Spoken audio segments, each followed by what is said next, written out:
तो एक बेटा नया चैप्टर स्टार्ट करेंगे हम लोग बेटा, एंड द चैप्टर इज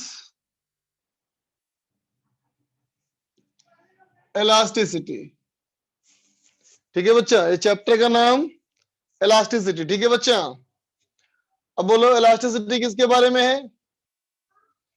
तो क्या कहेगा? चीजों को पहले डिफॉर्म किया बेटा, डिफॉर्म करके जब छोड़ेंगे तो वापस अपना शेप गेन कर लेगा, है ना बेटा? समझा ना? बॉडी को डिफॉर्म करोगे और डिफॉर्म करने के बाद छोड़ोगे बेटा, तो अपना आकार को, अपने शेप को जो वापस गेन कर लेगा बेटा, इसी प्रॉपर्टी को हम क्या कहते हैं? इलास्टिसिटी। ठीक है बच्चा, क्या कहेगा इसको? इलास्टिसिटी क्या है बच्चा? इलास्टिसिटी है डिगेनिंग, रीगेनिंग इट्स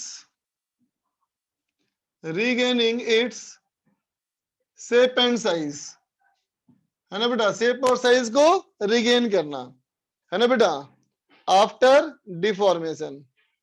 ठीक है बेटा, आफ्टर डिफॉर्मेशन।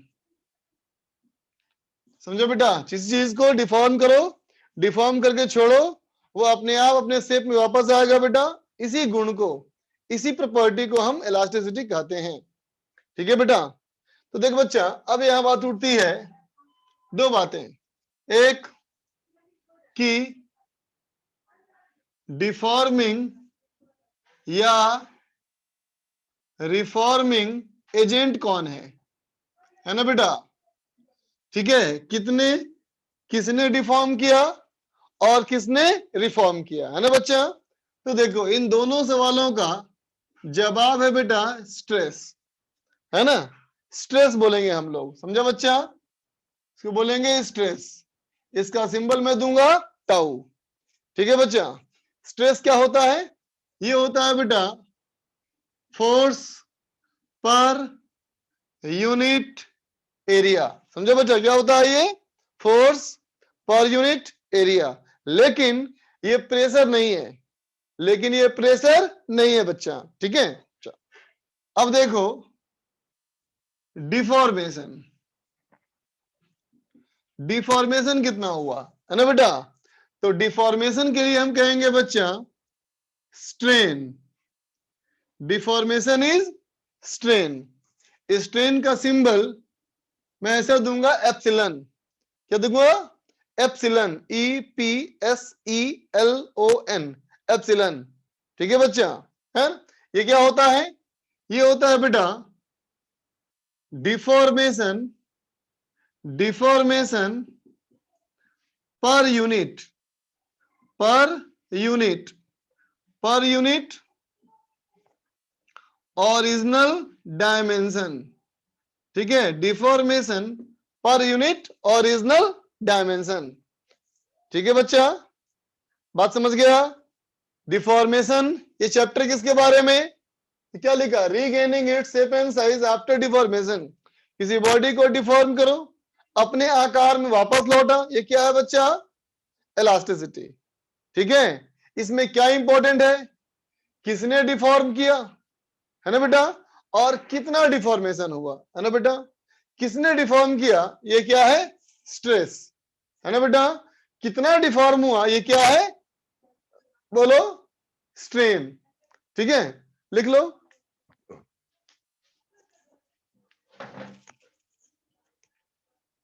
आकाश बोलो बच्चा।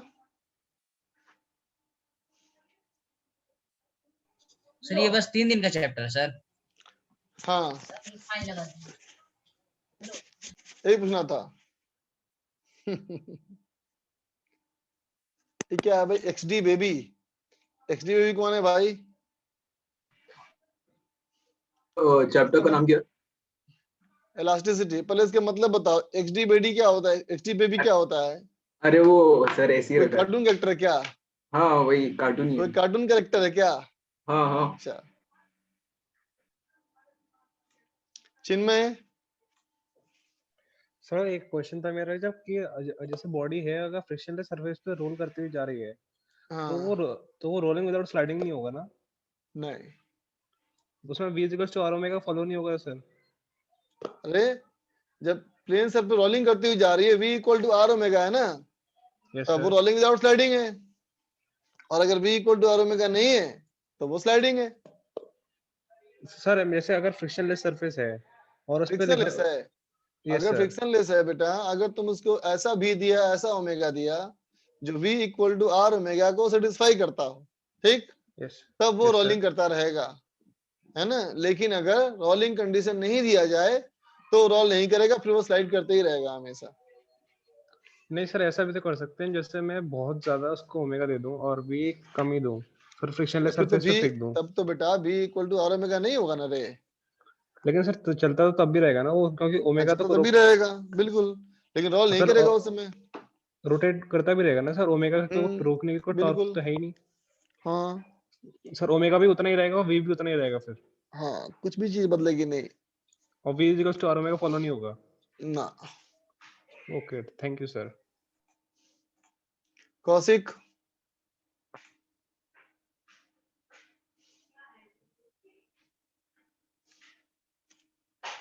बोलो बच्चा।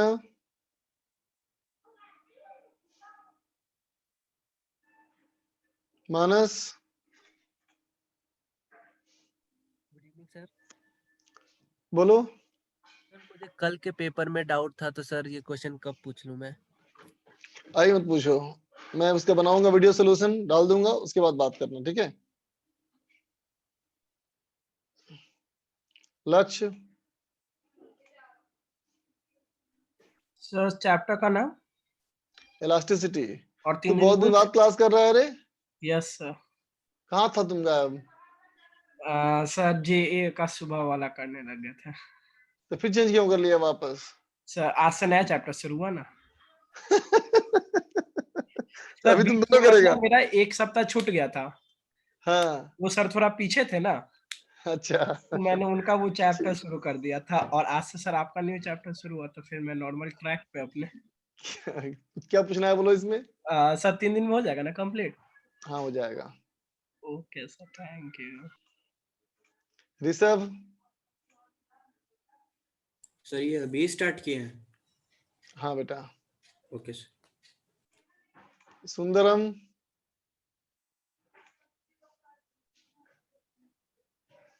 हेलो। हाँ बोल बच्चा। हाँ सर, थोड़ा रिपीट कर दीजिए, मैंने अभी ज्वाइन किया है, मैं थोड़ा नेट नहीं चल रहा था। बेटा कुछ कुछ पढ़ा ही नहीं मैंने अभी तक, ये लिखा है वही है, अभी सिर्फ अच्छा, बस नाम लिखा है टर्म्स का, अभी अच्छा सिर्फ ओके टर्म्स सर। नाम लिखा है, बताना बाकी है अभी। चल देख बच्चा आगे। अब देख बेटा, स्ट्रेस और स्ट्रेन, यही देखना है हमको, है ना बेटा। बॉडी के अलग अलग कंडीशंस में ये स्ट्रेस स्ट्रेन कैसे मेजर करेंगे और इनका मतलब क्या होगा, ठीक है बेटा। देख, सबसे पहला मैंने कहा लॉन्गिट्यूडनल या नॉर्मल स्ट्रेस एंड स्ट्रेन, ठीक है बेटा। लॉन्गिट्यूडनल या नॉर्मल, दोनों का नाम एक ही है बेटा, ठीक है। जैसे इमेजिन करो, मान लो बेटा कोई एक रॉड हो, है ना बेटा, कोई भी एक रॉड सोचो, इस रॉड की लंबाई एल बेटा, ये कोई भी एक रॉड मानो बेटा, और इस रॉड की लंबाई एल है। अब सोचो इस रॉड को अगर हम दोनों तरफ से फोर्स लगाएं, है ना बेटा, इस रॉड पे अगर हम दोनों तरफ से फोर्स लगाए, खींचे ऐसे, तो ऐसे खींचने की वजह से जो रॉड है बेटा ये लंबा हो गया, और कितना हो गया ये हो गया एल प्लस डेल्टा एल, है ना बेटा। फोर्स लगाने से जो लंबाई इसकी एल थी, ये फोर्स लगाने से बेटा ये हो गया एल प्लस डेल्टा एल, ठीक है। अब देखो इसका एरिया ऑफ क्रॉस सेक्शन, ये हमारा है बेटा कैपिटल ए, इसका भी एरिया ऑफ क्रॉस सेक्शन हालांकि पहले से हल्का सा चेंज हो गया होगा, लेकिन लगभग अभी भी ये ए रहेगा, ठीक है बेटा। तो इस कंडीशन में जो मैंने फोर्स लगाया, देखो बेटा फोर्स इस क्रॉस सेक्शन एरिया के परपेंडिकुलर है ना बेटा, इस क्रॉस सेक्शन के परपेंडिकुलर है ना ये, तो यहां हम कहेंगे बच्चा कि नॉर्मल स्ट्रेस, यहां कहेंगे नॉर्मल स्ट्रेस। इस कंडीशन में नॉर्मल या longitudinal, stress equal to tau normal is equal to force by area. कौन सा फोर्स? Applied force. और एरिया कौन सा? Cross section area. ठीक है बेटा। और कहोगे नॉर्मल जो स्ट्रेन होगा बेटा, स्ट्रेन है ना, नॉर्मल स्ट्रेन होगा हमारा epsilon N equal to delta L by L. समझे बेटा? ये कहलाएगा स्ट्रेस और ये कहलाएगा स्ट्रेन। ठीक है।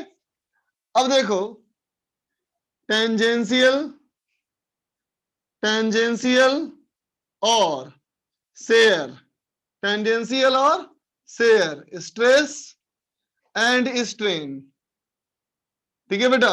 यूं सोचो, इमेजिन करो कि अगर कोई क्यूब हो या कोई सिलेंडर हो, कोई क्यूब या सिलेंडर। ठीक है बेटा। इसका ये सरफेस देखो, इसका ये क्रॉस सेक्शन एरिया हुआ ना बेटा, ए है ना। अब इस पे हम ऐसे फोर्स लगाएंगे, ऐसे ऐसे फोर्स लगाएंगे और यहां से ऐसे फोर्स लगाएंगे, है ना बेटा। जब ऐसे फोर्स लगाओगे, ऐसे तिरछा, है ना, तो देख बेटा ऐसे फोर्स लगाने से क्या होगा, ये हल्का सा बेंड कर देगा ना बेटा, ये हल्का सा बेंड कर जाएगा और बेंड करने के बाद ये ऐसा हो जाएगा। देखो नया डायग्राम कुछ ऐसा बनेगा बेटा, नया डायग्राम ऐसे बनेगा। ठीक है, समझा। तो देखो ये वाला पॉइंट, इस पॉइंट के रेस्पेक्ट में अगर आगे भाग जाए x और ये हमारा है h, है ना बेटा। ठीक है। तो देख बच्चा, अभी हम लोग कहेंगे shear strain, shear stress, shear stress tau s is equal to कितना बेटा? ध्यान दो, जो फोर्स A है और जो एरिया A है ना बेटा, क्या कहेंगे? Force tangential by area. ठीक है बच्चा। लेकिन यहाँ कैसा एरिया समझो, यहाँ बच्चा ये वाला एरिया है ना, सरफेस का एरिया और फोर्स सेम सरफेस पे है। यहाँ क्या है? सरफेस के परपेंडिकुलर हमारा फोर्स है ना बेटा। और कहलाएगा shear strain, shear strain epsilon S equal to, ये होगा बच्चा x by H, x by H, है ना। अगर बच्चा ये एंगल थीटा है तो x बाई एच क्या हो जाएगा बच्चा? थीटा हो जाएगा, है ना बेटा। यूजुअली जो डिफॉर्मेशन होता है बेटा, ये बहुत छोटा होता है ना। यूजुअली, यूजुअली हमेशा x जो होगा बेटा, है ना,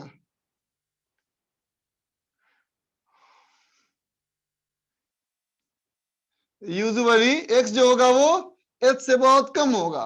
इसलिए तुम x बाई एच को नियरली थीटा भी कह सकते हो। ठीक है बच्चा, लिख ले। वाजपेयी जी बोलिए। सर स्ट्रेन का क्या नाम बताया, स्ट्रेन का सिंबल का सर? एप्सिलॉन, स्ट्रेस का symbol epsilon, EPSE yes sir, LON। Thank you sir. Rishabh,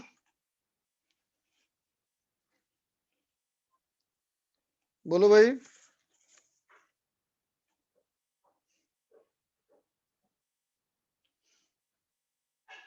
लाभांश,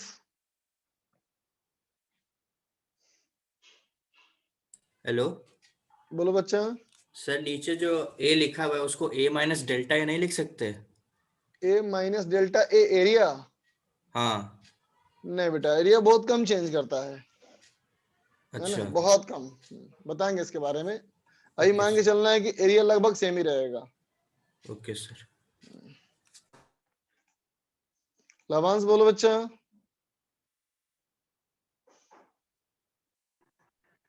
हेलो बोलो। हेलो हाँ बोलो बच्चा। सर, ये यूट्यूब पे वीडियो आएगा क्योंकि नेट के मतलब समझ नहीं आ रहा। तुम्हारा नेटवर्क बहुत कमजोर है बेटा, आवाज क्लियर नहीं आ रही तुम्हारी। यस सर, यूट्यूब पे अपलोड होगा। नॉट ऑडिबल बच्चा।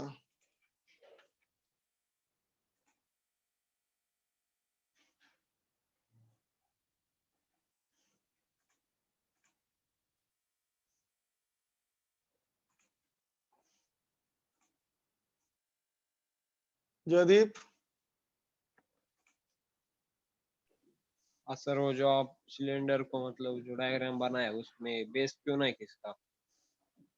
बेस भी किसकेगा बेटा? हमें देखना है कि इसके रेस्पेक्ट में कितना है, ठीक है बच्चा? हाँ हाँ एक्चुअली डायग्राम इसको ऐसे बनना चाहिए था, है ना? हाँ हाँ सही। और हमारा ये डाउट था कि हम्म, 12th में जाने के वक्त वो जो हाँ स्कॉलरशिप मिलती है फी में उसके लिए टेस्ट होता है ना? शायद। हाँ, पहले बता दिया जाता है कौन सा टेस्ट आने वाला है। सो ठीक ठीक।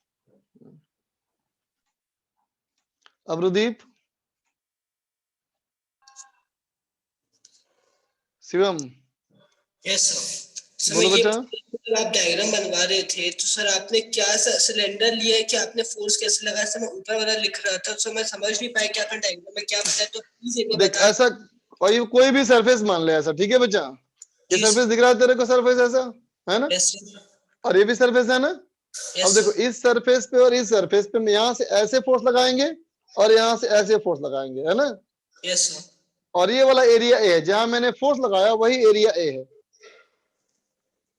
समझा? जी सर। तो सर वो दब जाएगा, आप ये बोलना चाह रहे हैं?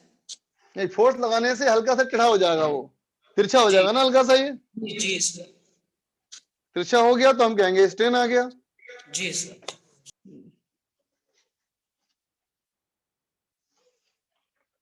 अब देख बच्चा, वॉल्यूमेट्रिक स्ट्रेस एंड स्ट्रेन।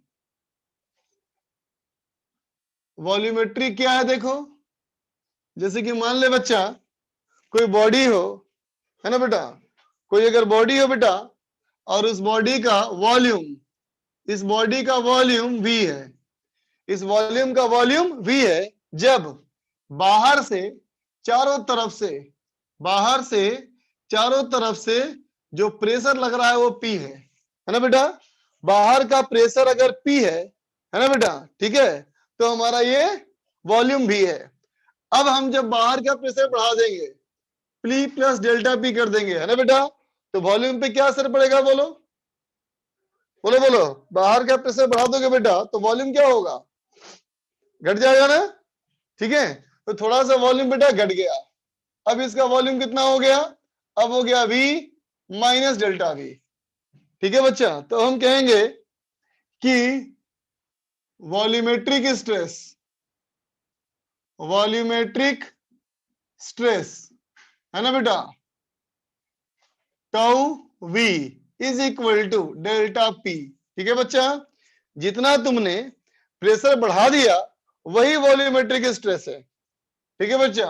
और वॉल्यूमेट्रिक वॉल्यूमेट्रिक स्ट्रेन क्या है? तो कहेंगे वॉल्यूमेट्रिक स्ट्रेन है epsilon V is equal to, ये होगा बेटा del V upon V, del V upon V। ठीक है बेटा? ध्यान रखना, अगर तुम प्रेशर बढ़ाओगे बच्चा, है ना, अगर प्रेशर तुम बढ़ाओगे तो वॉल्यूम घटेगा, है ना बेटा? और जब ये घटाओगे तो ये बढ़ेगा। अगर वो प्लस होगा तो ये माइनस होगा, और जो माइनस होगा तो ये प्लस होगा। ठीक है? रेडमी बोलो।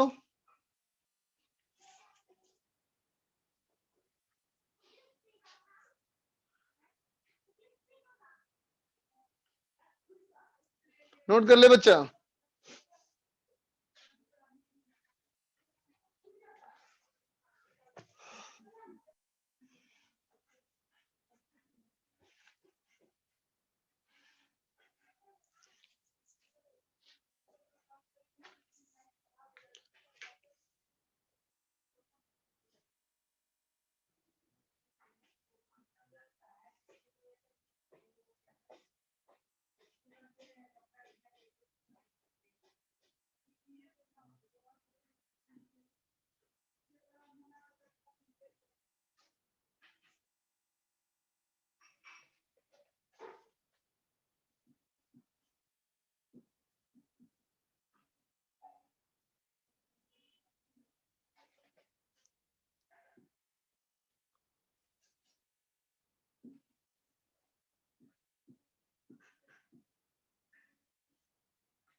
वायर में बताना है बेटा स्ट्रेस।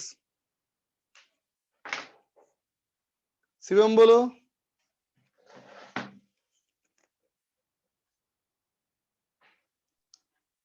एचपी। सर मैं कह रहा था कि सर ये वॉल्यूमेट्रिक स्ट्रेस वाला एक बार फिर से कॉन्सेप्ट बता दो ना, मेरा मान लो मेरा नेटवर्क बिजी था। मान लो बच्चा, यस इमेजिन करो कि अगर कोई बैलून हो, है ना बेटा, यस सर। बैलून को अगर चारों तरफ से हम दबाएंगे बेटा तो क्या होगा? वॉल्यूम घटेगा ना। Yes sir. तो पहले था बेटा वो एटमॉस्फेरिक प्रेशर में, यस सर। है ना। अगर मैं Yes, sir. दबाया तो बाहर से बढ़ा दिया प्रेशर तो वॉल्यूम घट गया, यस सर। है ना। तो मैंने जो एक्स्ट्रा प्रेशर लगाया वो है वॉल्यूमेट्रिक स्ट्रेस, है ना। Yes sir. और जितना उसमें फ्रैक्शनल वॉल्यूम में चेंज आया ये है वॉल्यूमेट्रिक स्ट्रेन। Okay sir. ठीक है बच्चा, चलो ये सवाल बनाओ बेटा। Good evening sir. Good evening बेटा। सर ये स्ट्रेस और स्ट्रेन में डिफरेंस क्या है? स्ट्रेस बेटा है न्यूटन पर मीटर स्क्वायर। ये बताता है 1 मीटर स्क्वायर एरिया में तेरा फोर्स कितना इफेक्टिव है जो कि उसको डिफॉर्म करना चाहता है। Yes sir. है ना बेटा। Yes sir. और स्ट्रेन बताता यह है कि उस डिफॉर्म करने वाले एजेंट की वजह से हमारे सिस्टम में कितना डिफॉर्मेशन आया। Okay sir, thank you sir. Welcome बेटा। सिड। सर मैं जितनी पढ़ाई करता हूँ सर उस हिसाब से नंबर नहीं आते मेरे। जितनी पढ़ाई करते हो उतना नंबर नहीं आता है, उससे ज्यादा नंबर आता है। बहुत कम आता है सर, बढ़ता नहीं है सर नंबर। पढ़ाई में बहुत करता हूँ पर नंबर नहीं बढ़ते सर, उतने ही रहते हैं।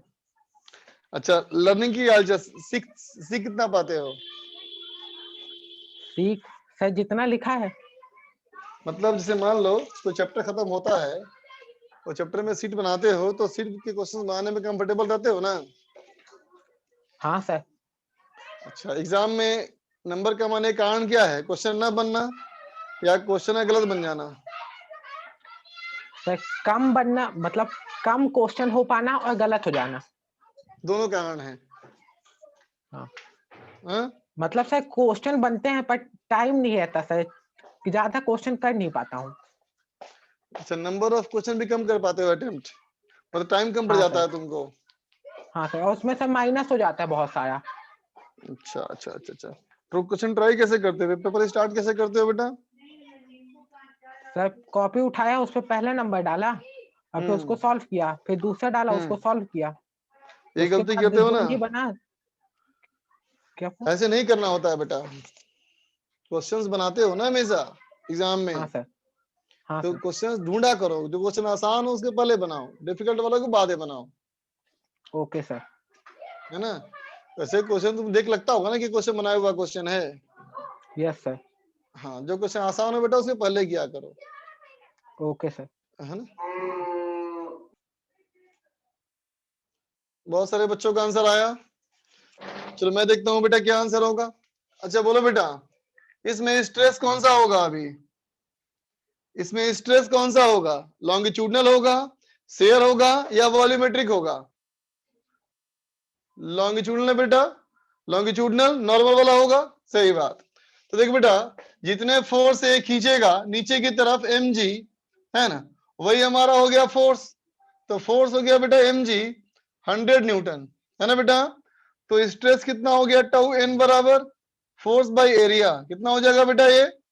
100 बाई 25 मिलीमीटर स्क्वायर, 25 10⁻⁻⁴। इसका मतलब हो गया बेटा 4 इंटू -6 होगा ये, 4 इंटू 10⁻⁶।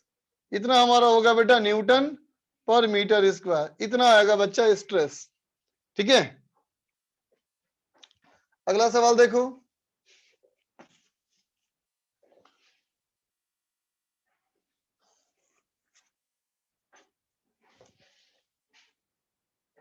सवाल यह है बेटा, एक मान ले बीम, ऐसा एक बीम मान ले बच्चा, इस बीम पे ऐसे फोर्स लगा रहे हैं हम लोग, फोर्स F, और ऐसे भी लगा रहा है बेटा फोर्स, ये हमारा है फोर्स F। ठीक है बच्चा। इसका जो हमारा क्रॉस सेक्शन एरिया है बेटा वो A है ना। अब कहता है यहां से एक ऐसे लाइन खींच दो, यहां से कैसे लाइन खींच दो, है ना बेटा, और इस क्रॉस सेक्शन एरिया का नाम दे दो थीटा। ये एरिया का नाम दे दिया मैंने थीटा, है ना बेटा, ए बी। ठीक, तो सवाल करता है बेटा find normal and shear stress at section A B, है ना बेटा। ए बी वाले सेक्शन पे कितना आएगा, चलो करो।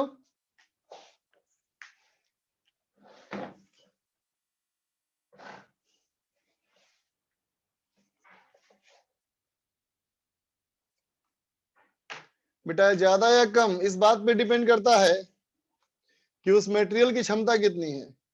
मटेरियल की क्षमता जितनी होगी बेटा उसके आधार पे कहा जाएगा ज्यादा या कम। अभी हम लोग कुछ नहीं बोल सकते ज्यादा या कम।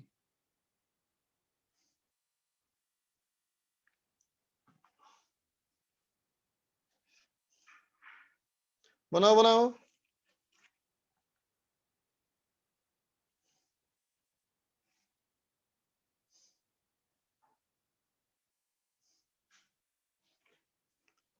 आयुष बोलो बच्चा।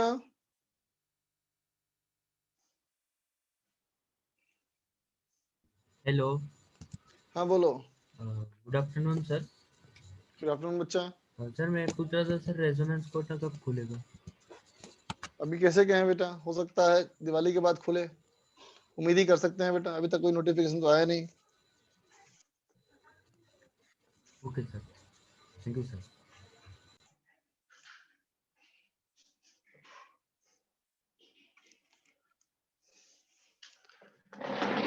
सवाल समझ में आया ना बेटा। से मान लो अगर ऐसे इसको खींचूं ऐसे, है ना बेटा, तो देखो इधर का एरिया क्या है, ए है ना बेटा, बोलो, है ना। लेकिन सोचो अगर मैं कहूं कि वहां मत देखो, ये एरिया मत देखो, है ना, एरिया कौन सा देखो, ऐसा तिरछा वाला। तो बोलो ऐसा तिरछा वाला एरिया जो लोगे बेटा हम लोग, यहाँ तो एरिया बड़ा हो जाएगा ना, ये जो एरिया है बेटा इससे बड़ा हो जाएगा ना, बोलो है कि नहीं। हाँ तो उस एरिया पे देखो।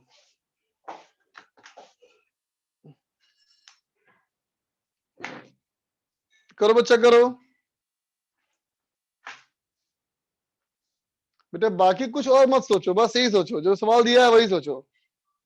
कुछ भी सोचते हो तो वो डिस्ट्रैक्शन है बच्चा। बार बार बोलता हूं मैं, डिस्ट्रैक्शन से बचो, डिस्ट्रैक्शन से बचो।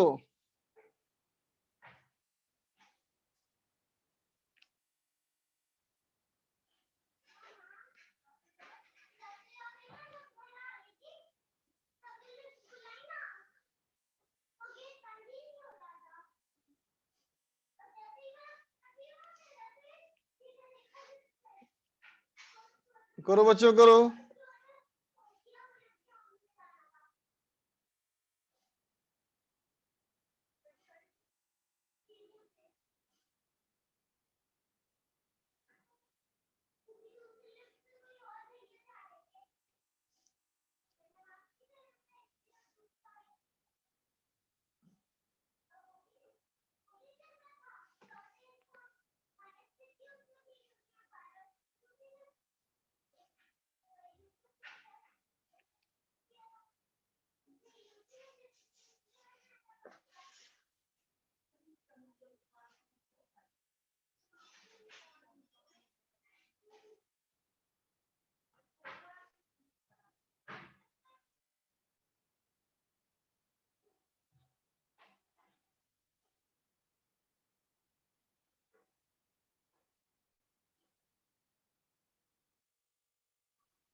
चलो देखो मैं करता हूं, देखो बच्चा बोलो तो, अगर तुम बेटा दोनों तरफ से फोर्स लगाओगे ऐसे तो बॉडी मूव करेगा या नहीं करेगा बेटा, बोलो ये बॉडी मूव करेगा या नहीं, नहीं करेगा ना बेटा, इक्विलिब्रियम है ना।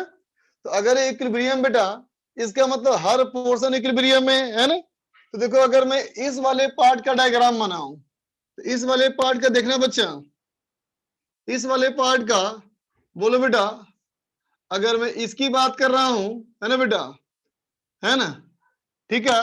तो ऐसे तो हमारा फोर्स एफ लग रहा है बेटा, बोल, है ना। अगर ये पोर्शन बेटा इक्विलिब्रियम में है, अगर ये पोर्शन बच्चा इक्विलिब्रियम में है तो क्या होना चाहिए, इस पे भी फोर्स ऐसे एफ ही होना चाहिए, बोलो इस जगह का फोर्स भी एफ ही होना चाहिए बेटा, तभी तो मूव नहीं कर पाएगा ना, बोलो है ना। अब देख बच्चा, ये फोर्स जो है क्या इस एरिया से परपेंडिकुलर है बेटा, बोलो तो है परपेंडिकुलर, नहीं है ना बेटा, और ना ही वो टेंजेंशियल है, ना ही वो परपेंडिकुलर है, ना ही वो टेंजेंशियल है, तो क्या करेंगे, थीटा कंपोनेंट इधर हो जाएगा बेटा एफ कॉस थीटा, और इधर हो जाएगा बच्चा हमारा एफ साइन थीटा, है ना, बोलो ठीक है। अब देख बच्चा, ये जो हमारा एरिया था, ये जो हमारा एरिया है बेटा, ये एरिया हमारा ए है, तो सोचो ये वाला एरिया तो बड़ा ना होगा बेटा, ये तो एरिया बड़ा होगा ना, तो चलो मैंने इस एरिया को मान लिया ए डैश, तो देखो ये एंगल थीटा और ये भी एंगल थीटा, तो ऐसे बोलेंगे ना बेटा cos theta equal to cos नहीं sine theta is equal to A by A dash, बोल बच्चा है ना, क्योंकि चौड़ाई तो सेम ही रहेगी, चौड़ाई सेम ही रहेगी ना बेटा, सिर्फ लंबाई में ना अंतर आ गया, तो जो लंबाई का रेशियो होगा वही एरिया का रेशियो होगा, है ना। तो क्या कहेंगे बेटा हम लोग, इसका मतलब a dash equal to A by sine theta, है ना बेटा।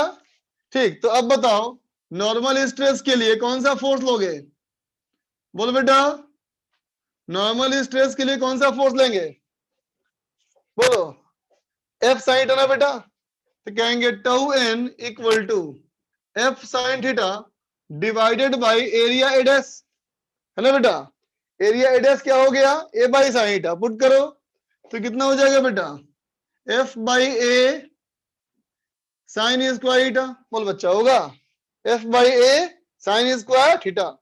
अब चलो बात करो शेयर स्ट्रेस की, तो बोलो बेटा शेयर स्ट्रेस के लिए कौन सा एरिया लोगे,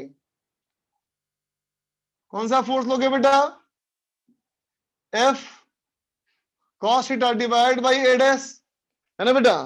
अब ए डैश यहां से पुट करो तो क्या हो जाएगा बच्चा F by A sine theta cos theta, इसका मतलब बेटा F by two A into sine to theta, बोलो बेटा होगा, समझा ना। अब बताओ एंगल को कितना रखा जाए, इस एंगल को कितना रखा जाए ताकि नॉर्मल स्ट्रेस मैक्सिमम हो, बोलो बेटा मैक्सिमम नॉर्मल स्ट्रेस के लिए एंगल क्या लिखोगे 90, बिल्कुल सही। अब बोलो बेटा मैक्सिमम शेयर स्ट्रेस के लिए, मैक्सिमम शेयर स्ट्रेस के लिए कौन सा एरिया 45, बिल्कुल सही बेटा, लिख लो।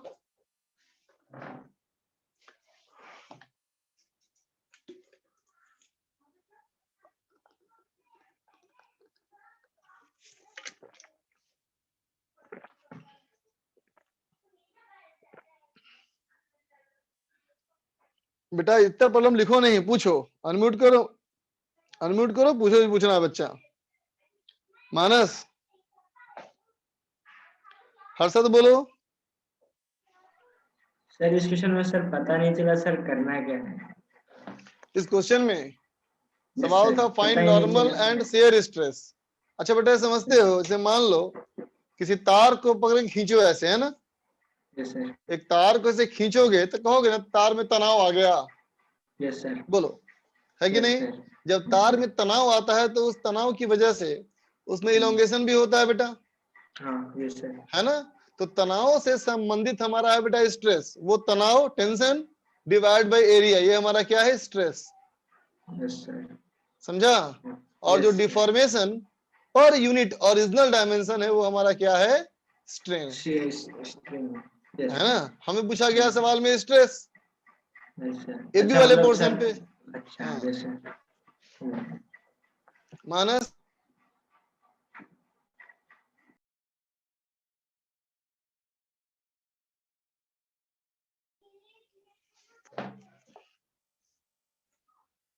बोलो मानस। सर बोलो। हेलो। हाँ बोलो बच्चा। सर मेरा टेस्ट में हर बार होता है कि कोई ना कोई एक सब्जेक्ट बिगड़ जाता है जिसकी वजह से पूरा मार्क्स डाउन हो जाता है। तो तुम किसी एक सब्जेक्ट से स्टार्ट करते हो, किसी खास से स्टार्ट करते हो क्या? हमेशा केमिस्ट्री स्टार्ट करता हूँ, फिर फिजिक्स करता हूँ, फिर मैथ्स करता क्यों हूँ। करते हो? सर केमिस्ट्री जल्दी बिल्कुल खत्म हो नहीं किया जाता है। करो, ऐसा मत सोचा करो, ठीक है? तुम्हें स्टार्ट किया करो हमेशा क्वेश्चन नंबर 1 से, है ना? जो क्वेश्चन आसान लगते जाए तुम बनाते जाओ उसको, चाहे वो फिजिक्स का हो, चाहे वो केमिस्ट्री का हो, चाहे मैथ्स का हो। बात समझे? मैथ्स में बहुत टाइम लग जाता है मुझे। हाँ बेटा, मैं समझता हूँ वैसे बहुत टाइम लगता है, लेकिन तुम सवाल पहले वही बनाओगे जो तुम्हारा सवाल पहले बनाया हुआ है। सवाल को देख के समझ में आता है ना बेटा कि ये पढ़ा हुआ इस सवाल मेरा किया हुआ है, बोलो, है ना? टाइम बेटा उसमें लगता है ना जब कोई नया क्वेश्चन तुम ट्राई करते हो, यस सर। बोलो, है ना? तो नया क्वेश्चन ट्राई करो ही नहीं, यस तुम सर। क्वेश्चन नंबर 1 से स्टार्ट करो। जो जो क्वेश्चन, जिस तरह के क्वेश्चन तुम कर रखे हो पहले, उस तरह के क्वेश्चन को पहले फिल्टर करो, पहले उन सारे क्वेश्चन को करो। इससे क्या होगा, तेरे पूरे यस सर। पेपर में कोई भी आसान क्वेश्चन छूटेगा नहीं। सर ये बहुत ज्यादा डिफरेंस आ इंपॉर्टेंट जाता है। है पेपर 1 पेपर 2। हाँ वो तो सबके लिए होगा, जो बेटा है वो सबके लिए है ना। देख एग्जाम में ऐसा मत सोच कि सारे क्वेश्चन बनेंगे ही बनेंगे। जब सारे क्वेश्चन नहीं बनेंगे, हम जानते हैं पहले से बेटा, तो सारे क्वेश्चन में टाइम क्यों खराब करें? हम क्यों ना पहले उसको टाइम दे जो बन सकता है पहले, बोलो है कि नहीं? Yes sir. जो सारे क्वेश्चन बराबर मार्क्स के हैं, सारे क्वेश्चन इक्वल मार्क्स के हैं बच्चा, तो हम उन पे ध्यान क्यों ही दें जो क्वेश्चन बनने वाला मुझसे हो। जो नहीं बनने वाला उस पर क्यों लग के माथा खराब करें अपना हम लोग। सर जैसे मेरा इसी बार फर्स्ट पेपर फिजिक्स में 35% ही आया और सेकंड पेपर में 80% चला गया। अच्छा बहुत डिफरेंस आ जाता है बेटा, यही तो मिसमैनेजमेंट है, सही करना है इसको, यही मिसमैनेजमेंट है। Okay sir. चीजों को मैनेज करना सीख बच्चा।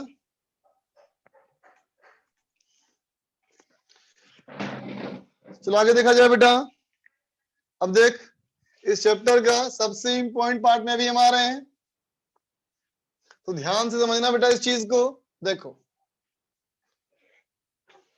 ध्यान दे बच्चा, मान ले अब हम स्ट्रेस और स्ट्रेन के वेरिएशन का एक्सपेरिमेंट करना जा रहे हैं बेटा, है ना? स्ट्रेन स्ट्रेस वेरिएशन, है ना, कि वो एक दूसरे के साथ कैसे कैसे वेरी करता है। ठीक है, ये सबसे इंपॉर्टेंट है, इसको अच्छे से समझ लो। स्ट्रेस स्ट्रेन वेरिएशन, ध्यान दे बेटा। चलो ये एक्सपेरिमेंट को करने के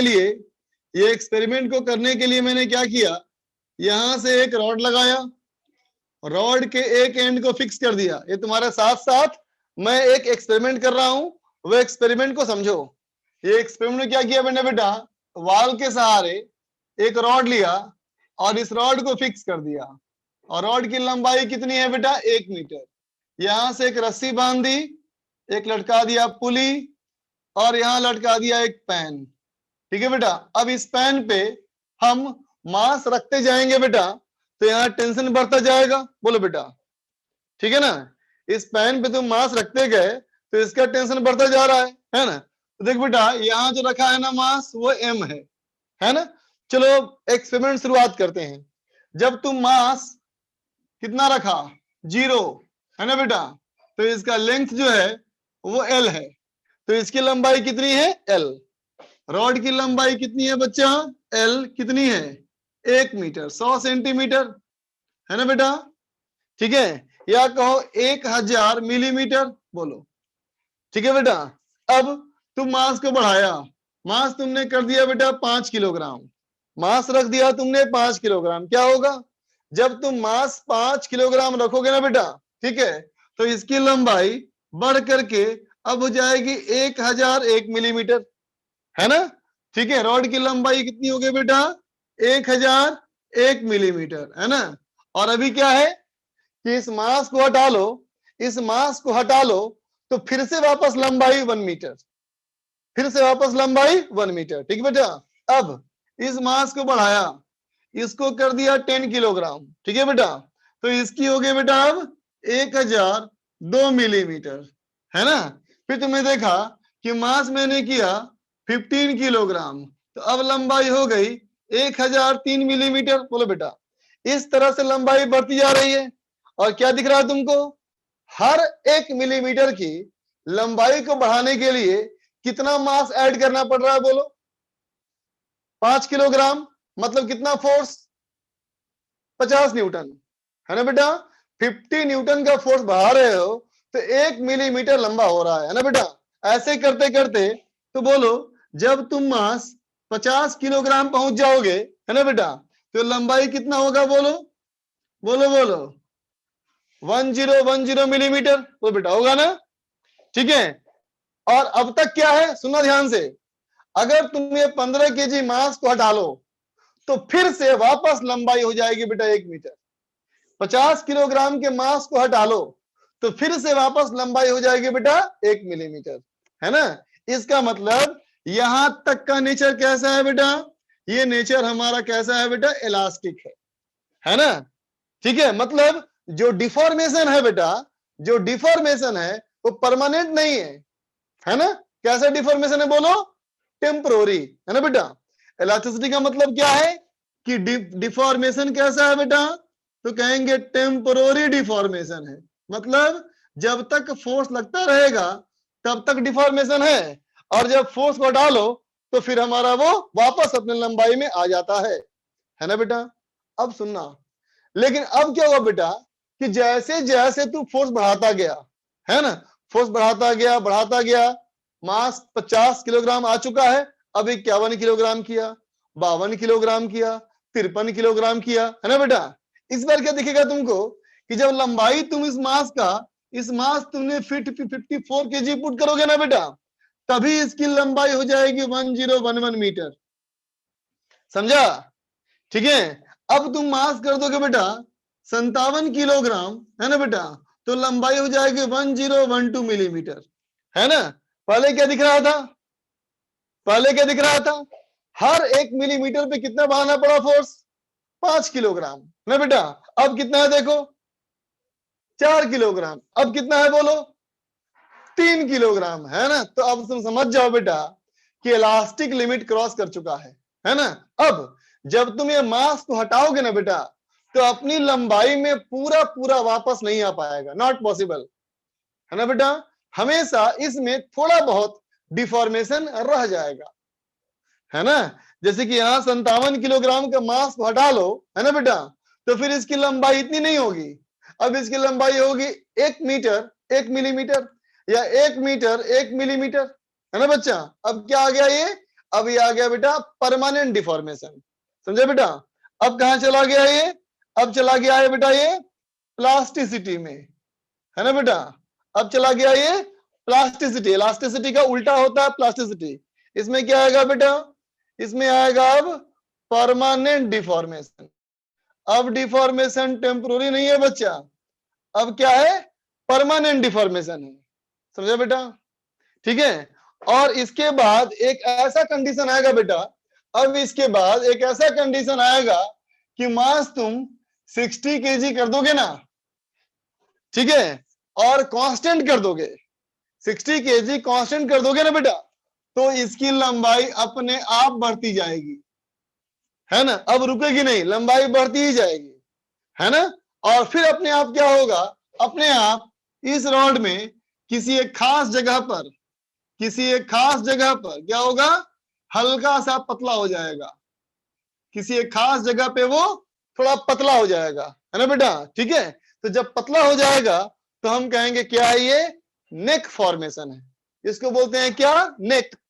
क्या बोलेंगे? नेक फॉर्मेशन। समझा बच्चा? ठीक है ना? और इसके बाद क्या होगा कि जहां से ये पतला होना शुरू हुआ बेटा, है ना, वहीं से वो टूट जाएगा, यहीं से वो टूट जाएगा बेटा। जहां से पतला होना शुरू हुआ ना बेटा, वहीं से वो टूट जाएगा। इसमें ऐसा हो जाएगा फ्रैक्चर, है ना बेटा? ये हो जाएगा फ्रैक्चर। ठीक है बच्चा? ठीक है ना? तो इसके लिए जो स्ट्रेस स्ट्रेन का ग्राफ बनता है बेटा, है ना, वो कैसे बनता है? देखो, टाउ वर्सेस स्ट्रेन क्या बढ़ता है? देखो, सबसे पहले क्या था? हर 1 मिलीमीटर के लिए 5 किलोग्राम, हर 1 मिलीमीटर के लिए 5 किलोग्राम। इसका मतलब स्लोप कांस्टेंट। पहले क्या होगा? आपका स्लोप कांस्टेंट रहेगा, स्ट्रेट लाइन, है ना बेटा? आगे क्या हुआ? देखो, ये मास का डिफरेंस घटता गया, इसका मतलब स्लोप घटता गया, स्लोप घटता गया मतलब ऐसा हो जाएगा स्लोप, समझे बेटा? घटते घटते स्लोप कहीं पे आकर के जीरो हो जाएगा, समझा? स्लोप कहीं आकर के जीरो हो जाएगा बच्चा, और फिर यहां से ग्राफ नीचे आएगा हल्का सा, और फिर बहुत ही रैंडम तरीके से ग्राफ कहीं ऊपर जाकर के खत्म हो जाएगा।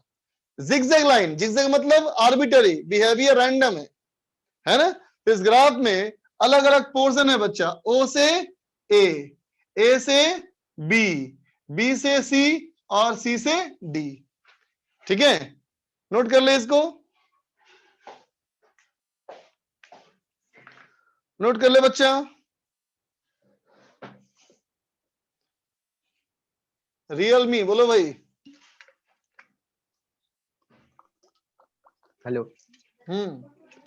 सर, ये जो आपने बताया ये नेक फॉर्मेशन में, तो वो कोई पर्टिकुलर जगह पे होता है कि ऐसा होता है जो सबसे रैंडम वीक कहीं भी पॉइंट हो हो या सकता है, सेंटर में? नहीं कहीं पे भी हो सकता है, हाँ बिल्कुल। Okay sir. हर्ष बोलो बच्चा। सर ये स्लोप जीरो वाला कौन सा पॉइंट रिप्रेजेंट करता है? मैक्सिमा, ग्राफ में ऊपर देखो मैक्सिमा। स्लोप जीरो का मतलब हुआ कि मटेरियल का रेजिस्टेंस जीरो हो गया, मटेरियल का रेजिस्टेंस जीरो, मटेरियल का विरोध जीरो हो गया। सर अभी ये किस सर अभी कौन सा मास रखेंगे कि जैसे आपने अभी एक्सपेरिमेंट किया है तो ये किस मैप पे हो रहा है ऐसा? हाँ, ये 60 किलोग्राम के आसपास, 60 किलोग्राम, इसके आसपास 61 किलोग्राम या 59 किलोग्राम के आसपास ये कहानी अपने आप होती जाएगी, अब आगे करने की जरूरत नहीं। Okay thank you. Nayan. Hello. हाँ बोलो बच्चा। सर जैसे जो नेक फॉर्मेशन हुआ सर, जैसे हमने 60 केजी रखा तो नेक बन गया, अब सर इसके बाद सर और मास ऐड करना पड़ेगा तब फ्रैक्चर होगा या नहीं मत सोचो ऐसा, ये मत सोचो। यहां से देखो लेंथ अपने आप बढ़ना शुरू हो गया ना। Yes sir. अब यहाँ पे नेक बन गया, तो जहां नेक बना वहां एरिया घट गया ना बेटा, बोलो। Yes sir. तो अगर तुम्हारा फोर्स कांस्टेंट भी रहेगा ना तब भी स्ट्रेस बड़ा हो गया। हाँ सर। यहाँ पे ऐसी कहानी होगी ना बेटा कि अगर तू 60 केजी से थोड़ा सा फोर्स कम भी कर देगा ना, 50-100 ग्राम, 50-100 ग्राम का वेट कम भी कर दोगे ना तो भी ये लंबा होता जाएगा। अगर दिमाग में नहीं बैठ रही है तो एक कहानी सुनो।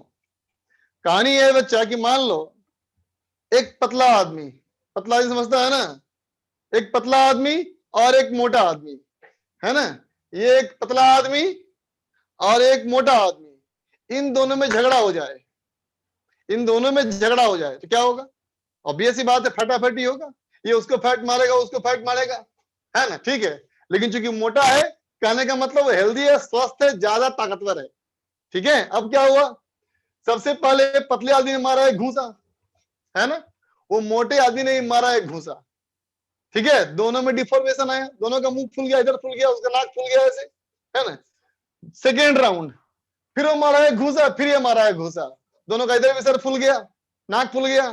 थर्ड राउंड 50 किलोग्राम तक दोनों एक दूसरे को दो घूसा मार चुका है ना बेटा, लेकिन पतला आदमी कमजोर था, है ना बेटा। अब क्या होगा? पतले आदमी का ताकत घटती जाएगी, क्षमताएं घटती जाएगी ना बेटा। अब क्या होगा? उसके बाद जब मोटा आदमी मारेगा 2 घूसा तो मारेगा 1 घूसा, फिर ये मारेगा 2 घूसा, ये 4 घूसा तो मारेगा 1 घूसा, ये मारेगा 8 घूसा तो मारेगा 1 घूसा। बोलो क्या हुआ? उसका विरोध घटता गया, और एक समय ऐसा आएगा कि पतला आदमी जो होगा, है ना बेटा, वो हाथ पैर छितरा के सो जाएगा, बोले जितना मारना है मार लो, है ना। मतलब उस मटेरियल का रेजिस्टेंस जीरो हो गया, विरोध जीरो हो गया, वही ये कहानी है ना। मटेरियल के रेजिस्ट करने का, विरोध करने की क्षमता खत्म हो गया, है ना। अब उस आदमी को ये मोटा आदमी नहीं भी मारेगा तो भी मर जाएगा। बात समझ रहे हो? अब नहीं मारेगा तो भी मर जाएगा। ठीक है, फीलिंग है इस बात की, है ना। चलो आगे देखा जाए बेटा। इन सारे पॉइंट की, इन सारे पॉइंट बेटा, इस ग्राफ के पोर्शन का अलग अलग कुछ नाम है ना। क्या नाम है देखो, जैसे मान लो बेटा ओ से ए, ओ से लेके ए तक, ओ से लेके ए तक, है ना बच्चा, ये क्या है? ये है बेटा इलास्टिक रेंज, है ना। ओ से लेके ए तक कहाँ है? इलास्टिक रेंज, यहां तक था इलास्टिक रेंज कि वापस छोड़ो, वापस अपने शेप में आ जाए, है ना बेटा। लेकिन ए से आगे, ए ऑनवर्ड्स, ए से आगे की बात करोगे, है ना बेटा, तो ये क्या है, ये बच्चा प्लास्टिक रेंज, ये क्या है बच्चा, प्लास्टिक रेंज है, समझा। मतलब अब क्या होगा, वापस अपने आकार में पूरा पूरा नहीं आएगा, ठीक है बच्चा। अब हमारा जो ए से बी वाला पॉइंट आया, बी वाला पॉइंट कहलाता है बेटा फटीग। फटीग मतलब पूरी तरह थक जाना, फटीग मतलब मटेरियल पूरी तरह थक गया है, मटेरियल का रेजिस्टेंस खत्म हो गया है, ठीक है बेटा। इसमें जो सी पॉइंट है बेटा, ये है नेक फॉर्मेशन, ठीक है बच्चा। और डी जो हमारा है, ये है फ्रैक्चर पॉइंट, समझ गया, है ना।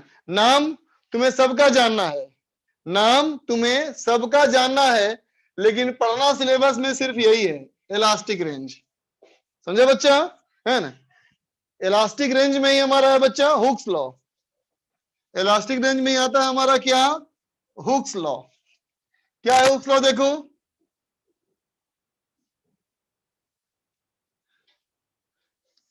कहता है बेटा in the elastic range, elastic range में क्या है, stress is directly proportional to strain. इसने कहा इलास्टिक रेंज में स्ट्रेस और स्ट्रेन एक दूसरे के डायरेक्टली प्रोपोर्शनल है ना बच्चा, समझा। इसका मतलब stress by strain is equal to constant, है ना बेटा। स्ट्रेस बाई स्ट्रेन जो होगा, ये होगा कांस्टेंट, समझ गया, ठीक है। लिख लो यहां तक, विवान बोलो। हाँ sir, good evening sir. Sir एक छोटा गुड इवनिंग, पूछो। सर ये पूछे थे, ये जो एक्सपेरिमेंट है सर, ये बस एक्सपेरिमेंट किया गया कि फॉर्मूला से भी निकाला जाता है सर? नहीं बेटा, ये एक्सपेरिमेंट करके ही बनाया गया है ना। अगर आगे जब पढ़ोगे, मैकेनिकल ब्रांच लोगे, है ना, या सिविल लो, मैकेनिकल या सिविल, तो ये एक्सपेरिमेंट करने की एक मशीन होती है ना बेटा। और हमारे चैप्टर में होता है, वो टॉपिक पढ़ना होता है कि ग्राफ कैसा बनेगा, बनाना होता है एक्सपेरिमेंट करके, उसको बोलते हैं ultimate tensile machine, UTS machine. Yes sir, okay sir, thank you sir. Welcome बेटा।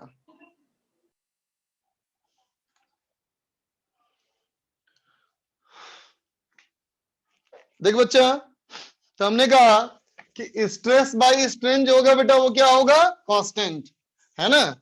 स्ट्रेस बाय स्ट्रेन जो होगा बेटा, कांस्टेंट। अब बताओ बेटा, हमने जो एक्सपेरिमेंट किया था, वो कौन सा था एक्सपेरिमेंट, नॉर्मल स्ट्रेस का, शेयर स्ट्रेस का, या वॉल्यूमेट्री का? बोल बच्चा, वो था नॉर्मल का, बिल्कुल सही कहा, है ना बेटा। तो एक्सपेरिमेंट भले ही हमने किया नॉर्मल का बेटा, लेकिन ये अप्लीकेबल सब जगह है, वो शेयर के लिए भी एप्लीकेबल है, वॉल्यूमेट्री के लिए भी एप्लीकेबल है ना, ठीक है। तो देखो ये हुक्स के लॉ अगर कहा गया बेटा किसमें, in normal stress and strain, है ना, नॉर्मल स्ट्रेस और स्ट्रेन में जब हुक्स लॉ को इस्तेमाल किया गया, है ना बेटा, तो इस के का जो नाम हो गया, ये नाम क्या हो गया, इसका नाम हो गया वाई। के की जगह पे क्या आ गया बच्चा, वाई आ गया। यंग्स मॉडुलस ऑफ इलास्टिसिटी, है ना बेटा, यंग्स मॉडुलस ऑफ इलास्टिसिटी, ये हो गया वाई, ठीक है बच्चा। तो क्या बन जाएगा, Y is equal to normal stress by normal strain, है ना बच्चा। ये क्या हो गया, F by area by delta L by L. इसका मतलब बेटा F equal to A Y by L delta L, है ना बेटा। या कह दो delta L equal to F L by A Y, ठीक है बच्चा। F equal to A Y by L delta L, ठीक है बच्चा, है ना। अब अब आए in shear stress, in shear stress and strain. अगर शेयर स्ट्रेस और स्ट्रेन की बात करते हो बच्चा, है ना, तो शेयर स्ट्रेन के लिए के की जगह क्या आ गया, अब आ गया ईटा। ये आ गया बच्चा ईटा, है ना। क्या है ये, इसको कहते हैं बेटा मॉडुलस ऑफ रिजिडिटी। इसका नाम हो गया मॉडुलस ऑफ रिजिडिटी। ठीक है बच्चा, क्या है ये, तो कहोगे eta equal to shear strain, shear stress by shear strain. क्या हो गया बच्चा, ये एफ बाई ए, और ये क्या था बोलो, थीटा था ना। तो क्या हो गया बच्चा, F equal to eta A theta, है ना। ठीक है बेटा, अब बोलो इधर मिटा दूं, इधर मिटा दूं, चाहे कोई दिक्कत नहीं है, छोड़ो कोई दिक्कत नहीं। अब देख बच्चा, अब कहते हो in volumetric, in volumetric stress and strain, है ना बेटा। यहां पे जो नाम आ गया, ये आ गया के की जगह पे आ गया बेटा बीटा। बीटा हमारा क्या है, ये बच्चा बल्क्स मॉडुलस, इसका नाम बल्क्स मॉडुलस ऑफ इलास्टिसिटी, इसका नाम बल्क्स मॉडुलस ऑफ इलास्टिसिटी। ठीक है बेटा, तो इसके लिए क्या हो जाएगा, beta equal to tau V by epsilon V, है ना बेटा। तो बीटा इक्वल टू क्या था, पेज पलट के देखो, पेज पीछे पलट के देखो, मैंने कहा था जब ये पॉजिटिव होगा तो ये नेगेटिव होगा, और जब ये नेगेटिव होगा तो ये पॉजिटिव होगा, है ना। तो ये क्या हो जाएगा, minus del P minus del P upon del V upon V. ठीक है बच्चा, तो ये हो जाता है beta equal to minus V del P upon del V for small change, minus V del P upon del V for small change. ठीक है बच्चा, नोट कर ले बेटा।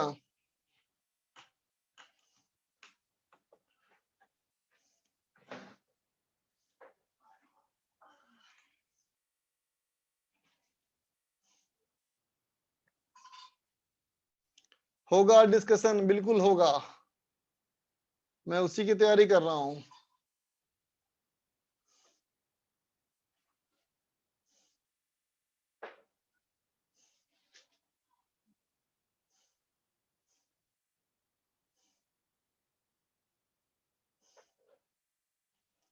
नॉर्मल वेव का formula F equal to A Y by L delta l, F equal to A Y by L delta L.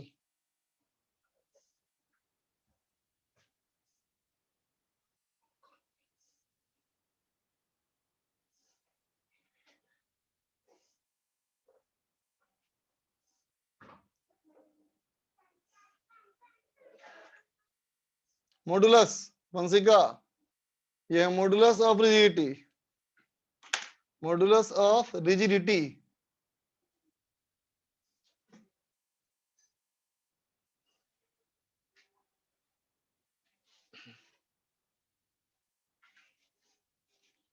बंद करूं video,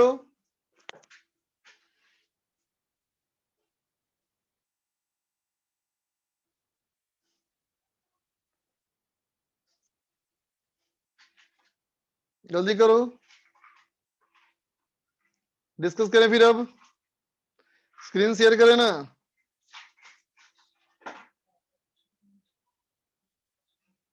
चलो स्क्रीन शेयर कर रहा हूं अब।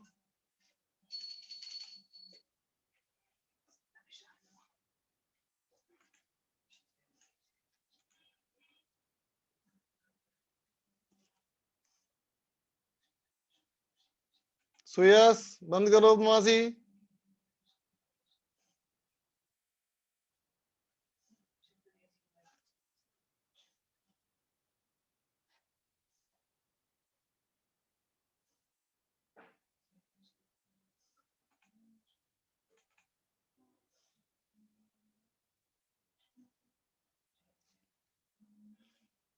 निकालो बच्चा सीट। आरबीडी में क्या दिया था होमवर्क?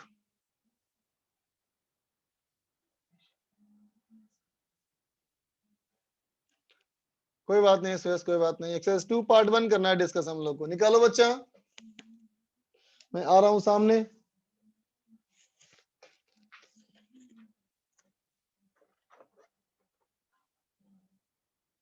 अच्छा निकालो एक्सरसाइज 2 पार्ट 1।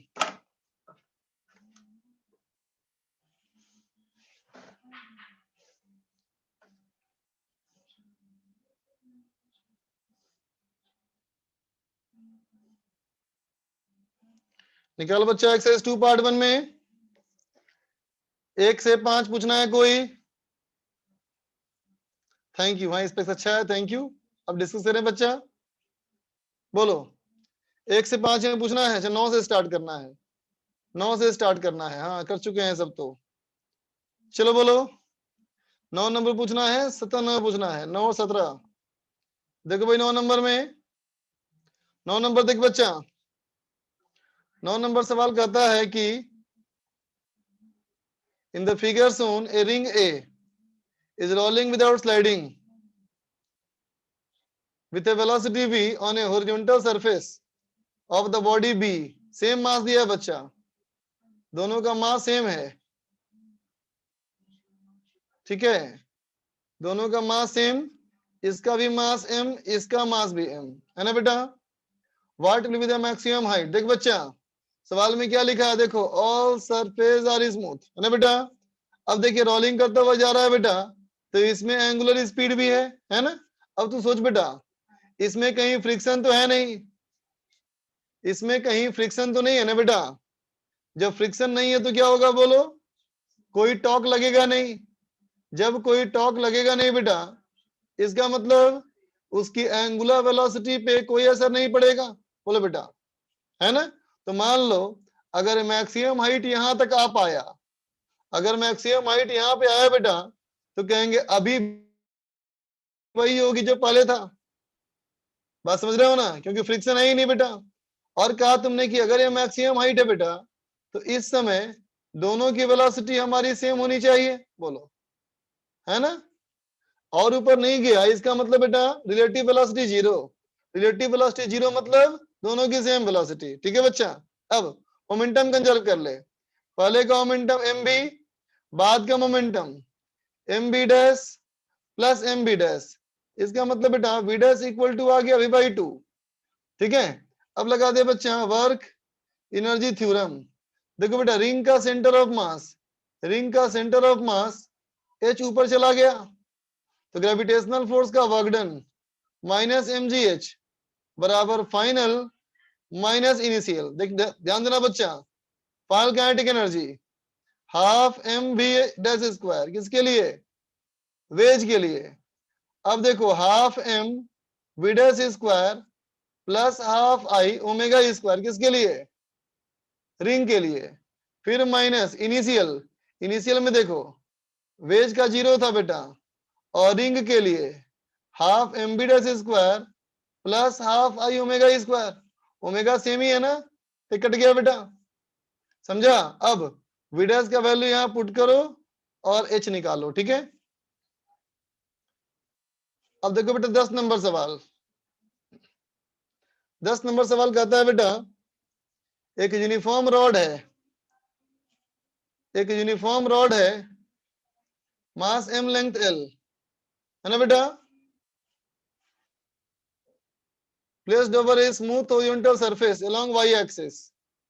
अब कहता है बेटा एन इंपल्सिव फोर्स F लगाया at the small time delta t along x direction at point A। देख बच्चा A वाला पॉइंट पे, इस A वाला पॉइंट पे ऐसे लगाया बेटा इंपल्स, मान लो इंपल्स J, है ना, ठीक है। x coordinate of the end A of the rod when the rod becomes parallel to x axis। देख बच्चा कहता है बाद में, देखो बाद में क्या होगा, जब ये रॉड ऐसे हो जाएगा पैरेलल टू x एक्सिस, पहली बार होगा, है ना बेटा, मतलब एंड ए यहां पहुंच जाएगा, है ना बेटा।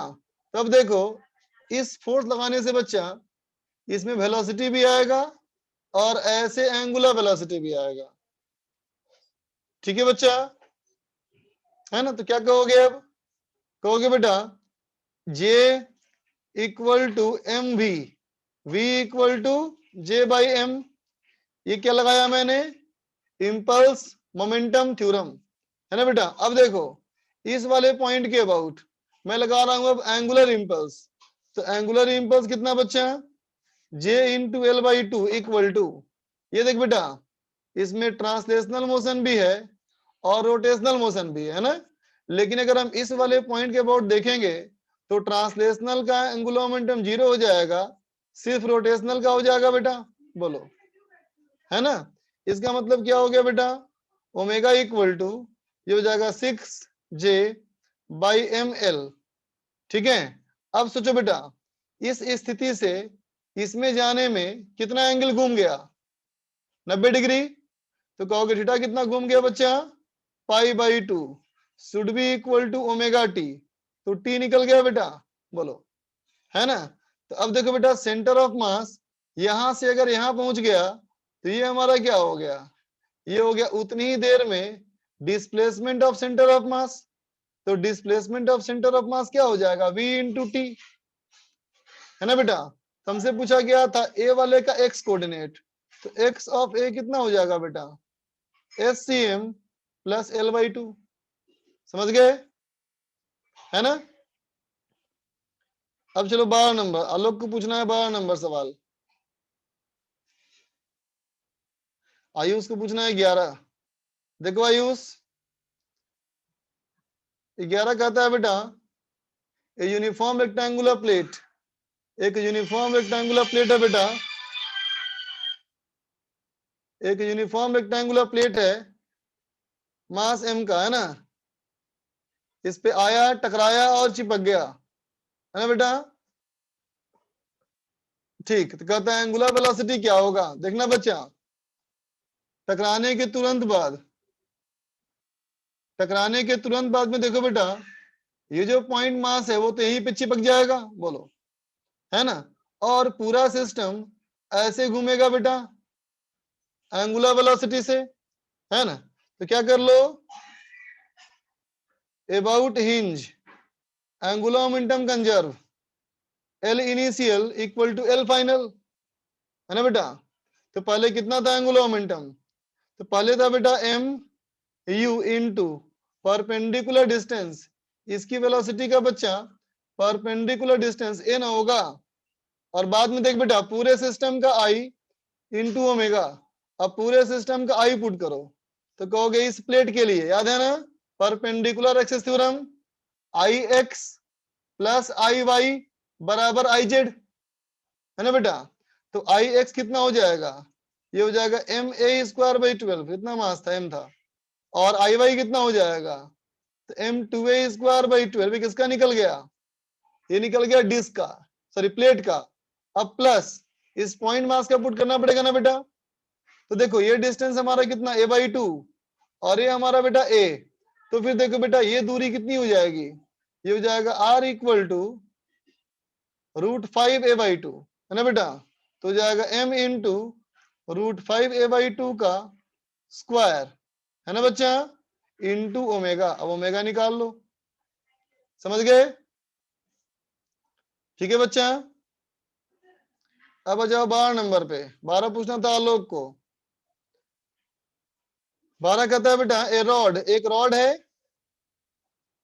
अबाउट ए फिक्स्ड एक्सिस, घूम रहा है बेटा, the mass is non uniformly distributed over the length of the rod. कहता है हॉरिजॉन्टल फोर्स लगाया हमने कांस्टेंट मैग्नीट्यूड का, जो रॉड से हमेशा परपेंडिकुलर है बेटा, ठीक है। Which of the following quantities after one rotation will not depend upon the information that through which end of the axis passes। देख बेटा कहता है मान लो ऐसे एक रॉड हो और ऐसा हो नॉन यूनिफॉर्म, मतलब इसका सेंटर ऑफ मास कहाँ है बच्चा वो हमको नहीं पता, सेंटर ऑफ मास कहाँ है हमको नहीं पता। हो सकता है चलो यहां मान लेते हैं सेंटर ऑफ मास, और इस पे ऐसे फोर्स लगाया, है ना बेटा, ये लंबाई L है। तो कहता है एक चक्कर घूम गया, उसके बाद एक चक्कर ये घूम गया, है ना, इसके बाद, ठीक है ना। तो देखते बेटा इस पे टॉर्क कितना होगा? टॉर्क होगा बच्चा आई अल्फा, और ये होना चाहिए एफ इंटू एल, है ना? तो अल्फा कितना हो जाएगा बोलो? F into L divide by I, है ना बेटा? तो टाइम टी के बाद, हाँ टाइम टी के बाद अगर कहा जाए ओमेगा, तो ओमेगा बराबर अल्फा टी। बोलो बेटा, ये ऐसे कहें, ये ऐसे करते हैं बेटा, कितना एंगल घूम गया? 2 पाई ना, एंगल घूम गया बेटा 2 पाई, तो कहेंगे ओमेगा ई स्क्वायर बराबर 2 अल्फा हीटा, तो इस जगह बेटा 2 एफ एल 4 पाई, 4 पाई, एक मिनट यार, F L by I into 2 और इंटू 2 पाई, तो ओमेगा हो जाएगा square root 4 F L pi divide by I, है ना बेटा? अब देखो फर्स्ट पार्ट में, फर्स्ट पार्ट कहता है बेटा एंगुलर मोमेंटम, एंगुलर मोमेंटम क्या होगा बेटा? आई ओमेगा ना, तो क्या होगा? Equal to square root of I of 4 F L pi, है ना बेटा? अब बताओ, अगर हम इसमें, अगर हम इस वाले पे एक्सिस लें या इस वाले पे एक्सिस लें, इन दोनों में मोमेंट ऑफ इनर्शिया सेम आएगा या डिफरेंट आएगा? बोलो बेटा, बोलो बोलो, डिफरेंट आएगा ना बेटा? ये मिड पॉइंट थोड़ी है, देखो सेंटर ऑफ मास की दूरी अलग है ना बेटा, तो अलग हो जाएगा ना बेटा, बोलो है कि नहीं? तो दोनों एक्सिस के बोट आई अलग हो जाएगा, तो ए गलत हो गया, ए गलत। बी कहता है काइनेटिक एनर्जी, बी देखो काइनेटिक एनर्जी क्या लिखोगे? हाफ आई ओमेगा स्क्वायर, तो हो गया हाफ आई, ओमेगा का स्क्वायर करो 4 F L pi divide by I, I cut गया। अब देखो इसमें कोई भी चीज वेरिएबल नहीं है ना? तो बी हमारा सही है। सी देखो एंगुलर वेलोसिटी आई पे डिपेंड कर रहा है ना, और दोनों एंड के अबाउट आई की वैल्यू अलग अलग होगी, ये भी गलत, डी तो गलत है ही बेटा, समझ गए? आगे चलो, कोई बोल रहा था 19, राज को पूछना है 17। देखो बेटा 17 कहता है दो आइडेंटिकल बॉल है बेटा, ए और बी, दोनों का मास m दिया है, placed on a fixed base as shown in the figure, ball B is kept at rest and is released just before two balls collide. Ball A rolls down without slipping on an inclined plane, collides elastically with B. The kinetic energy of ball A just after collision with the ball B. ध्यान देना बेटा, अगर मैं कहूं हाँ Saumya wait कर ले, थोड़ा सा वेट कर ले बच्चा, जस्ट बिफोर कॉलिजन, तो कहोगे बच्चा जस्ट कॉलिजन के पहले क्या कंडीशन होगा बेटा? ये वाला बॉल तो वहीं पे रहेगा, बी वाला है ना, ए वाला यहाँ पे आएगा, है ना बेटा, और ए वाले में कुछ वेलोसिटी भी होगा बेटा, और कुछ एंगुलर वेलोसिटी भी होगा, है ना, और चूंकि रोलिंग करते हुए आया तो v equal to R omega होगा बेटा, है ना? अब कहो just after collision, just after collision क्या होगा बेटा? Identical mass, elastic collision, velocity interchange, इसको मिल जाएगा वेलोसिटी v, है ना बेटा, लेकिन इसका ओमेगा उसी के पास रहेगा। बोलो, क्योंकि कॉलिजन से एक दूसरे पे फोर्स लगेगा बेटा, है ना, टॉर्क थोड़ी लगेगा। बोलो, बात समझा ना? टॉर्क लगेगा, फोर्स लगेगा बेटा, टॉर्क तो लगेगा नहीं, है ना, इसलिए क्या होगा? एंगुलर वेलोसिटी पे कॉलिजन का कोई असर नहीं पड़ेगा, वेलोसिटी भी गेन कर लेगा, है ना बेटा, समझा? तो अब देख बेटा, ए वाला बॉल जो कि यहां से चल करके यहां तक आया है, देखो कितना नीचे आया था, h/2 ना, तो ग्रेविटेशनल फोर्स का कितना वर्क डन, mgh/2 बराबर change in kinetic energy half mv square 1 + k²/r²। बोल बेटा, है ना? तो हमसे पूछा गया है कि अब kinetic energy of ball A, तो अब kinetic energy of ball A कितना है? तो कहेंगे ए की काइनेटिक एनर्जी है हाफ आई ओमेगा स्क्वायर, मतलब half 2/5 mr square into omega square B square by R square. अब यहां से बी स्क्वायर निकाल के यहां पुट करो, है ना बेटा, बन जाएगा। 15 नंबर देखो, uniform sphere of mass m is given some angular velocity, है ना बेटा, about a horizontal surface through its center and gently placed, और हल्का सा प्लेस कर दिया, आहिस्ता से प्लेस कर दिया, है ना बेटा। कहता है initial acceleration of centre of sphere, initial acceleration of centre of sphere related to plank, है ना बेटा। देखो बच्चा, अगर इसको ओमेगा दिया है बेटा, बी नहीं दिया है, तो क्या होगा, ये वाला पॉइंट पीछे स्लिप करेगा बेटा, तो फ्रिक्शन फोर्स लगेगा आगे काइनेटिक, और इसके लिए लगेगा बेटा एक्शन का रिएक्शन ऐसे लगेगा एफ के, दोनों का मास m है, तो इसका हो जाएगा ऐसे एक्सीलरेशन a और इसका ऐसे हो जाएगा b, तो क्या लिखोगे बेटा, एफ के इक्वल टू m है, इसके लिए भी और इसके लिए भी, दोनों के लिए सेम, है ना बेटा। और f की जानते ही हो क्या होता है बेटा, म्यू एम जी, इसका मतलब a equal to b equal to क्या हो गया, म्यू जी, है ना। तो दोनों का रिलेटिव एक्सीलरेशन क्या होगा बोलो, अपोजिट डायरेक्शन में, है ना बेटा, तो a प्लस बी, बोलो, बात समझे, ठीक है बच्चा। विवान को पूछना है 19।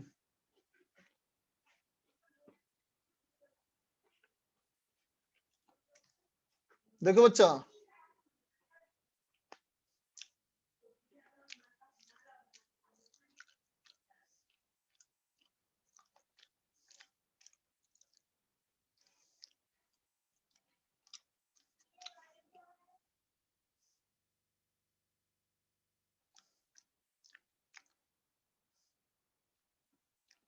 देखो बच्चा, सवाल में कहता है क्या है, थीटा इक्वल टू 19 है बेटा, इसका मतलब जो मास है वो यहाँ पे चिपका हुआ है, बोलो 90 डिग्री का मतलब यही ना होता है, बोलो यहाँ पे चिपका है बेटा, है ना, 90 डिग्री पे वहीं पे आके चिपका है बेटा मास, है ना। अब देख बच्चा, इसका एबीडी बनाओ,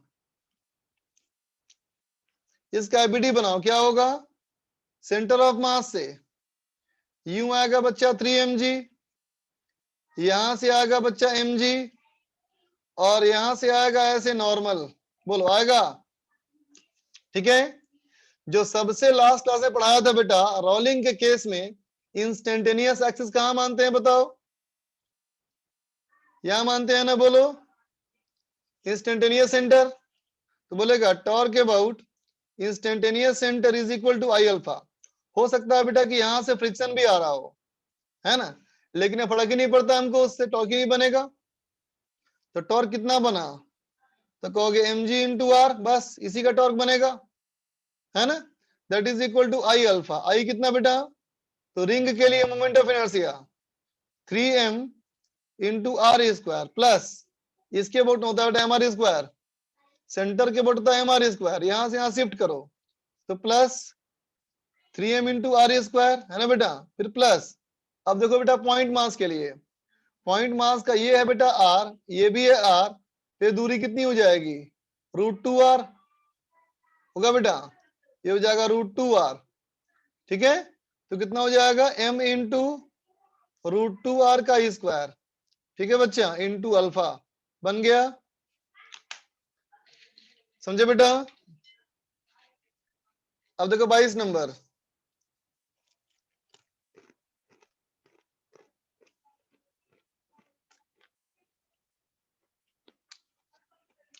हर्षित को पूछना है 21 देखो,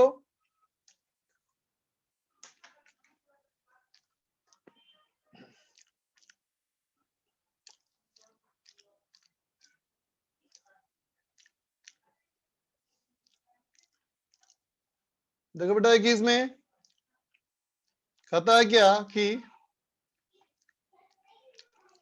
बॉक्स का डायमेंशन L इंटू बी है बेटा, एक्सीलरेशन A से मूव कर रहा है, if box does not slide maximum acceleration for it to remain equilibrium। देख बच्चा, सवाल में लिख दिया विथ रेस्पेक्ट टू ट्रक, है ना बेटा, तो ऑब्जर्वर को ट्रक के ऊपर बिठा दो, है ना बेटा। अब इसका बनाओ फ्री बॉडी डायग्राम, ठीक है बेटा, इस बॉक्स का बनाओ फ्री बॉडी डायग्राम, तो क्या हो जाएगा बेटा,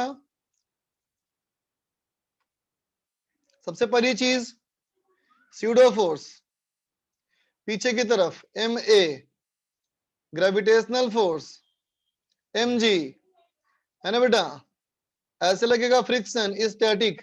क्वेश्चन में लिखा है देखो, डज नॉट स्लाइड लिखा है ना क्वेश्चन में,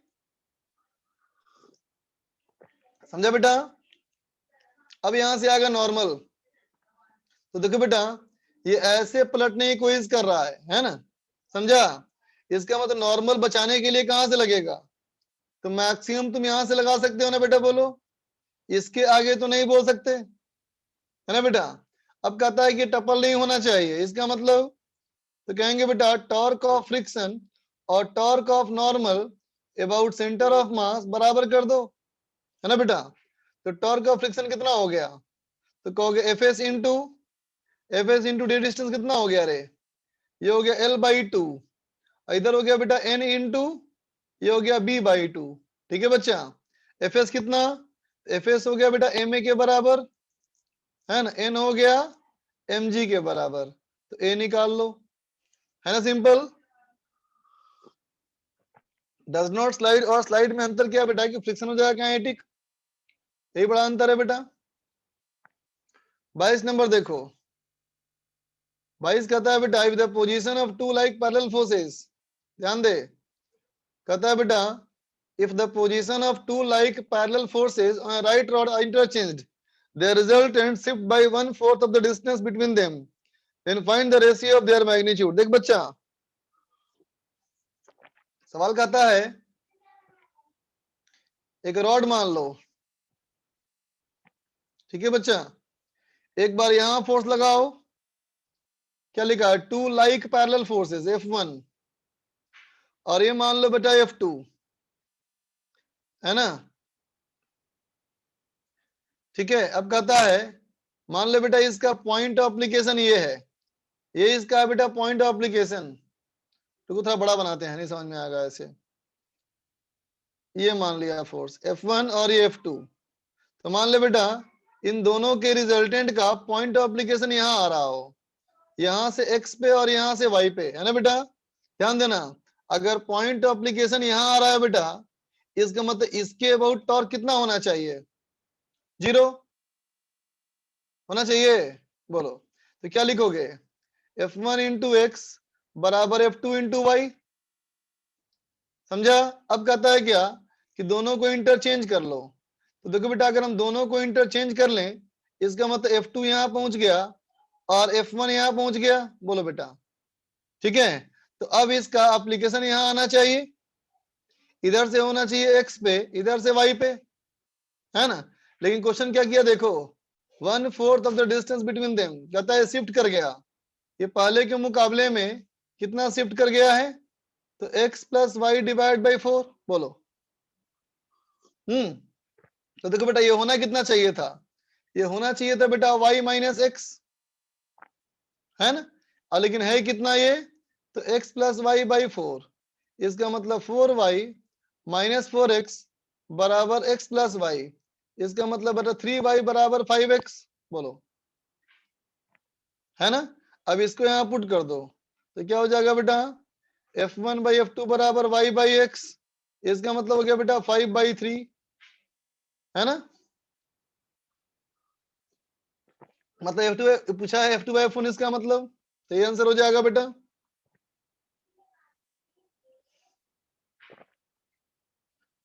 तेईस चॉइस पूछा, देखो बच्चा 23 तक करवा चुका हूँ क्लास में, 23 क्लास में हो चुका है बच्चा, 24 देख लो,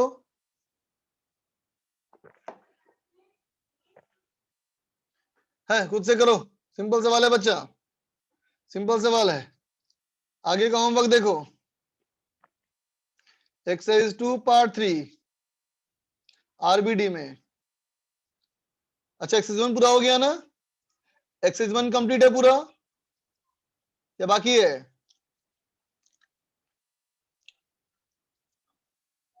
कंप्लीट है, ओके ठीक है, बाकी है तब चेंज करेंगे होमवर्क, तब चेंज करेंगे। एक्सरसाइज 1 कंप्लीट करो,